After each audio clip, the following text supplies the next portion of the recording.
વડોદરામાં બુટલેગરોની હિંમત દિવસે ને દિવસે વધી રહી હોવાનો વધુ એક કિસ્સો સામે આવ્યો છે।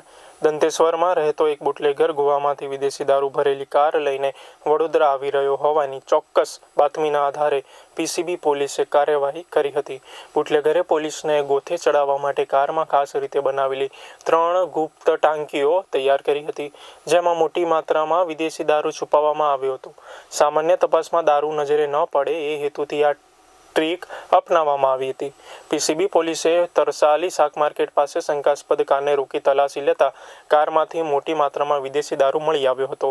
તપાસ દરમિયાન કારના ગુપ્ત વિભાગોમાંથી દારૂ બહાર કાઢવામાં આવ્યો, જે જોઈને પોલીસ પણ ચોંકી ગઈ। પોલીસે દારૂ ભરેલી કાર સહિતનો મુદ્દામાલ જપ્ત કરી આરોપી બુટલેગરને ઝડપી લીધો છે।